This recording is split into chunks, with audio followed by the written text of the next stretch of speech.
Welcome back to History Class with Dr. W. We're continuing our discussion of Jeffersonian America. In the last lecture, we covered the Louisiana Purchase and the Lewis and Clark voyage, two of Jefferson's greatest accomplishments. And in this lecture, we're going to talk about the War of 1812, which was largely carried out under his successor, James Madison, but many of the conditions of which originated in Jefferson's presidency. Conditions leading us toward the War of 1812 may have originated with the Louisiana Purchase itself. Recall that one of the motivations for Napoleon making the sale of Louisiana was that he was interested in starting a war with Great Britain and needed the cash to be generated by the sale of Louisiana more than he needed the prospect of raw materials or other things coming out of Louisiana. And in fact, not long after the Louisiana Purchase, Napoleon did just that and began the war with Great Britain. Initially, the United States sought to benefit by trading with both sides. However, soon both nations passed acts against the other, saying that no one can ship goods to the other nation or would be subject to seizure. Thus, the United States found itself trapped in the middle and not able to trade with either nation. The most serious issue at that time was known as impressment, and this was particularly prominent with the British Navy, who believed that many of their sailors were fleeing and finding refuge in the United States Navy. Now, in fairness, when we think about the background of this, the British Navy at that time was an awful place to be. Conditions were terrible, almost like torture at times. And so it's not implausible that some of their soldiers or sailors would have tried to take refuge somewhere else. And in fact, a few of them were.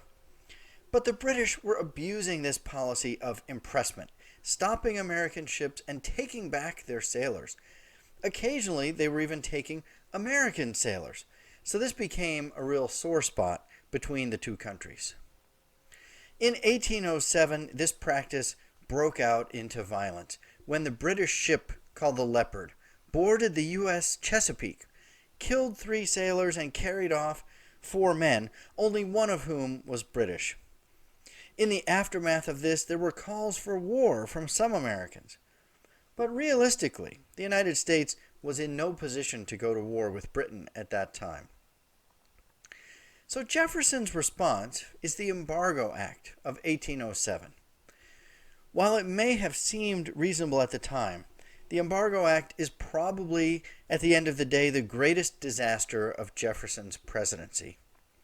In essence, the Embargo Act shut down all exports from the United States. He was thinking that both of the combatant nations would feel the sting from that loss of trade and would eventually come to their senses. In reality, the measure hurt American shipping far more than it hurt either of the combatants, and particularly American merchants in the East were deeply frustrated by Jefferson's act. As one critic said, the embargo was like cutting one's throat to cure the nosebleed.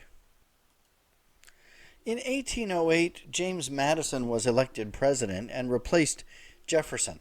We'll talk more about this election and Madison in just a minute. As he left office, Jefferson repealed the Embargo Act, recognizing that it was a failure. But Madison still attempted to use economic measures for the first several years of his presidency. By 1811, war was becoming a real possibility. The economic measures were not working and, in fact, were only hurting the United States.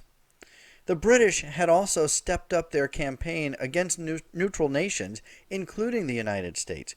They had set up blockades in the Atlantic, limiting American exports, and creating even more instances of impressment.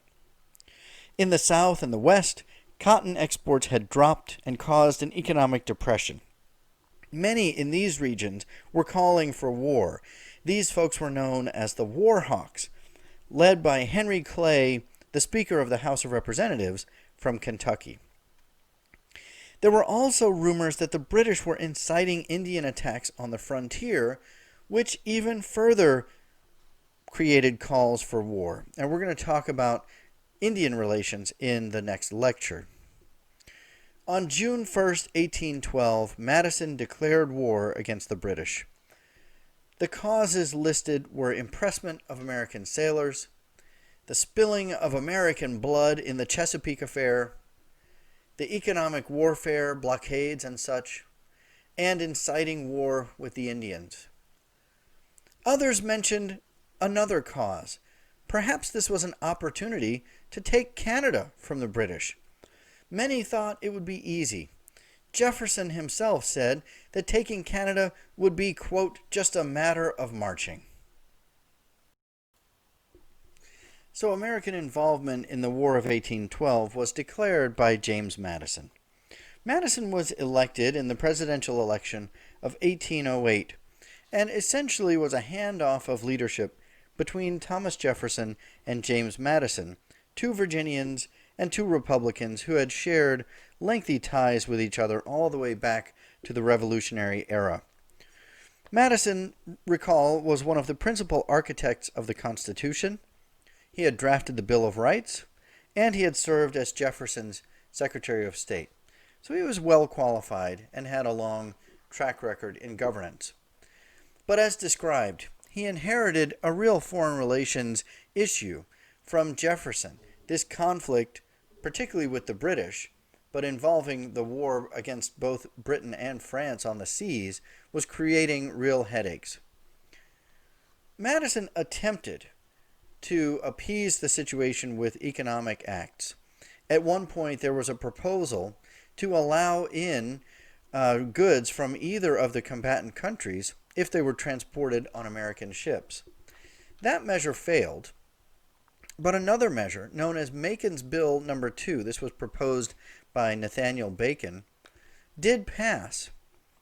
The most important element of this bill said that when either Britain or France repealed its restrictions on neutral trade, then America would put sanctions on the other nation. The thought here was that you might convince both of them to increase trade with the United States. In fact, though, Napoleon seized on that law to make the promise that France would honor the rights of neutrals, and thus drove a wedge between the United States and Britain. And so this only served to heighten tensions with Britain as we now approach the eve of the War of 1812. As to the war itself, the United States soon learned that it was in a world of difficulty in reckoning with a great power like the British. On the seas, as the war began, the British had 3 ships for every 1 American cannon. So the United States understood that it needed to fight much of the war inland because Britain controlled the seas. And most of the combat initially was along the Canadian border. Remember Jefferson's idea that taking Canada would just be a matter of marching. It was more difficult than the Americans anticipated, and in fact the British won several battles along the Canadian border, although on the Great Lakes and at Niagara Falls the Americans began to turn the tide on the northern border. Throughout the war, the British controlled the seas, the eastern coast, and shipping all along the seaboard. New England was mired in an economic depression, and recall they really weren't able to ship many goods at all at that time. In 1814, the British burned the capital city of Washington, D.C., so thorough was their dominance at that time. When the British attacked Fort McHenry in Baltimore Harbor, one witness to the attack, Francis Scott Key, composed a poem called The Star-Spangled Banner, which would eventually become America's national anthem. Despite their string of victories, the British by 1814 were ready to make peace, as were the Americans. There just wasn't enough support in Britain to continue a full-blown war against the United States. This was a nation that had been at war almost non-stop for at least 40 years, and they were ready to sue for peace. Eventually, they signed the Treaty of Ghent in Belgium, which ended the war. The treaty said that both nations accepted pre-war boundaries and mentioned nothing about impressment or the economic warfare that had started the war. But to some degree, those things aren't important. Why? Because in 1813, the war between France and Britain had ended. So the British no longer needed to impress American sailors anymore, and the economic warfare as well was over. So just as affairs in Europe had caused conditions for the war, they also in some ways created conditions for the peace.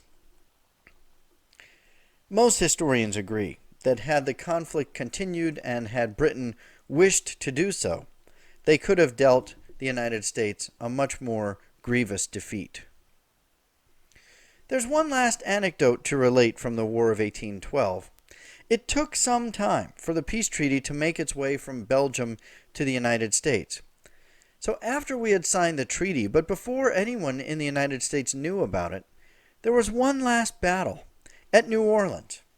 Andrew Jackson, the United States general who later became president, launched an attack on British forces and won a resounding victory.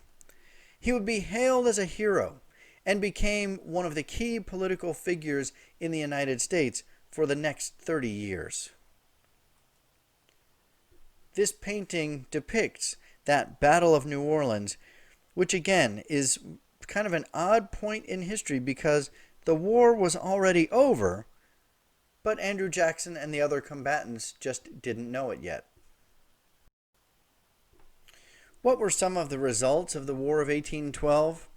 Well, there was certainly a swell of national pride. And even though the war, as I've described, was something of a stalemate, and the United States really didn't win a resounding victory, Jackson's victory in the Battle of New Orleans made it feel like the United States had prevailed. With their nation now secure from the threat of British hostilities, the Americans could now focus their attention on the West, and westward expansion became one of the major goals of the nation in the aftermath of the War of 1812, and we're going to be talking much more about westward expansion in future lectures. There was also a renewed focus on improving the military. It was recognized that early in this war, the military had failed, and we needed to maintain a stronger military. There was also a greater emphasis on transportation, a better system of roads, canals, and bridges, which the United States will try to work on in the aftermath of the war. It's also worth noting this was the last time the United States would be seriously threatened by an invading force on American soil. So, by 1815, with the end of the War of 1812, this young nation that many had doubted would survive had made its case. The nation did, in fact, survive and would even thrive. However, looming just 40 years or so down in the future would be the Civil War, and over the next several chapters, we're going to be starting to talk about the lead up to that tragic conflict.